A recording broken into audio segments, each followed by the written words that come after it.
This is how we at First Choice Services designate a spot for our tools and label them. We have a tool here. It's a light. It has a great spot. It has a dedicated holder. It's in area A1 of the job trailer. Take that tool. We have our cart that we use, call it the office cart, but this can roll in and out of the office, out to the shop, whatever you're working on. And it has all the supplies we need to create what we're going to do. When you're doing this, step one, warm up the laminator on notch number 3. So to get started, you're going to need the 3S iPhone, the First Choice Services owned iPhone. It's right here. 3S standing for sweep, sort, set, and order. And you're also going to need a laptop with the Brother P-Touch editor software on it. You can use, if you walk up to the laptop, it looks like this. I'm logged in. Please do me a solid and log out.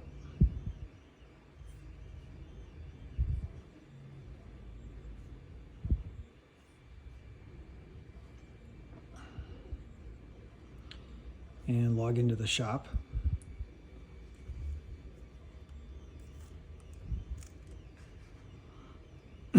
This is just a generic account.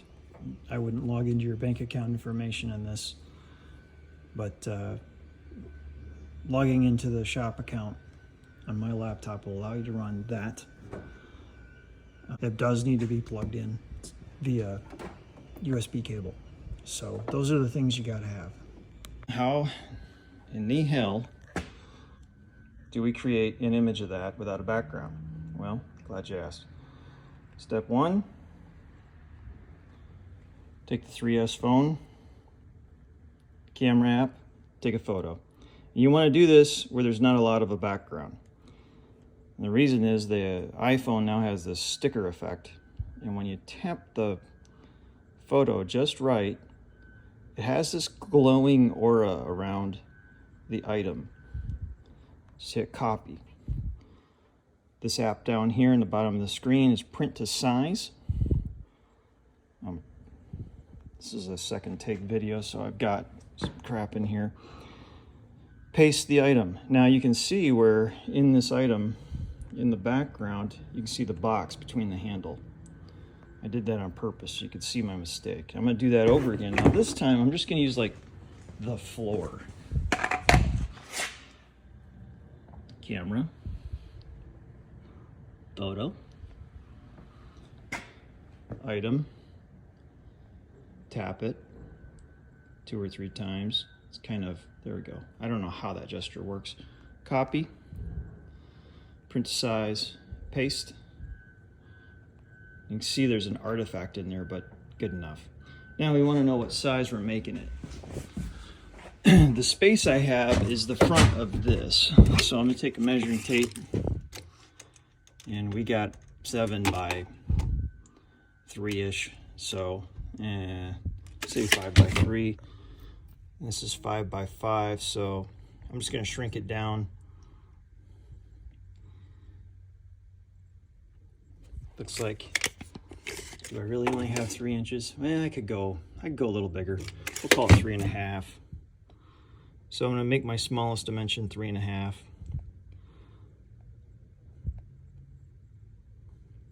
Okay.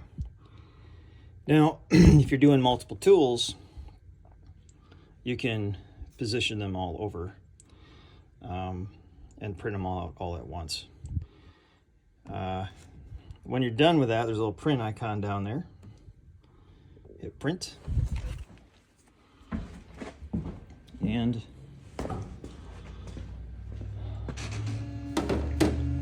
our printer comes up. Printer's on Wi-Fi, works anywhere in the shop. Sometimes the printer quits working randomly, the network's fine. If the printer doesn't work, you gotta reboot the Wi-Fi, and there's directions on how to do that in the closet, in the data closet. Now, while that's warming up, let's make a label for this.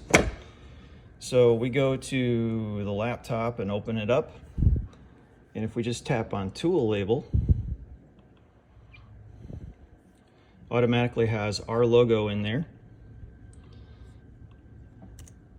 and stuff from the last thing. So we need logo. We also need, where does this go? I like to use caps lock, or caps on my letters. It goes in the job trailer.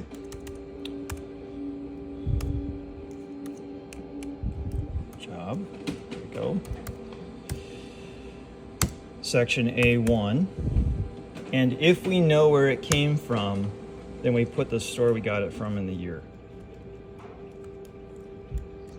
Boy, am I in the future there. 2023.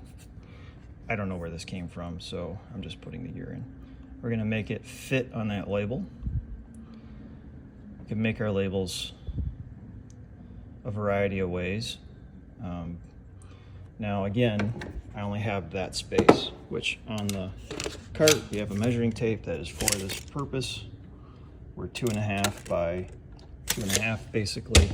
The default width of the label is 2.5. We just can't go over 2.5 here. So this will work. You have to have the USB cord of the label printer plugged in. Green light's on. I'm gonna hit Command P for print. Hit print. There's our label. This label is weatherproof. We have more of it right here. If you use it up, scan that QR code to order more. Okay, so doing this in one take and doing it in one hand kind of sucks. Maybe I'll do a little editing here. There we go. I kind of like to do these videos very rough and raw so you can see my mistakes and how to fix them. Okay, so we have that label. Now we know it's ours and where it goes. Now we need a destination there. I don't like to use a full sheet of laminate for something that small, so sometimes I'll trim the page. So I did earlier, that is a full sheet. So I'll probably use about half of that really. But anyway, I'm gonna trim this.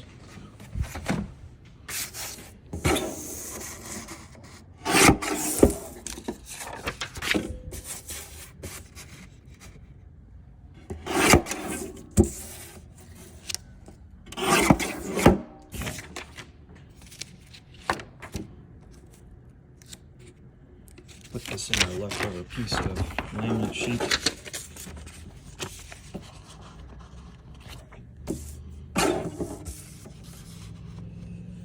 You do want a little bit the laminate to exceed the photo all the way around so it seals real nice. That's not straight, and I don't care. I'm more concerned that we actually have labels than that they're perfect. We change these up all the time as our needs change. Tools get relocated. Tools get changed out. Tools rarely get lost. That is why we do this.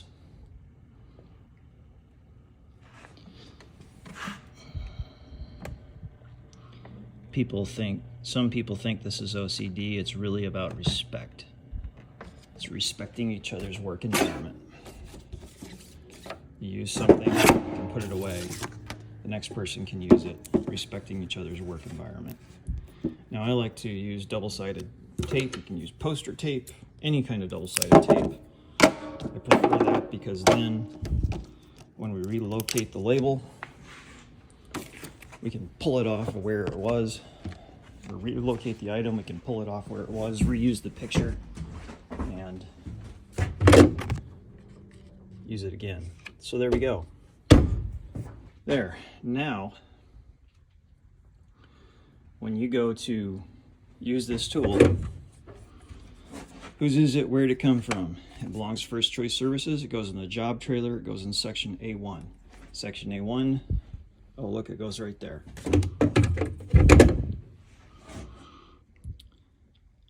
It's that simple. That took about, this video's 9 minutes in actual length. I'll probably edit it down a little bit so someone will actually watch it. Could probably do it in 5 if I wasn't fumbling with the phone. So 5 minutes is a minor investment in keeping a tool. And if you do this every time we get a new tool in, it's wonderful. For example, we just got this in. It's going to go up there, which requires some reworking of the shelf. But I've already got that. It goes in the job trailer. We got it on Amazon. We got it this month. It belongs to us. Because it's so huge, I made a full-size sheet. That'll go up in there. It's going to have a location tag, a C1, I think. I didn't put that on there yet. I'll make that separate and drop it right here. It has disposable filters. I found those filters online and made a QR code so we can easily find them again. That is just some of the things we do to keep our stuff in order.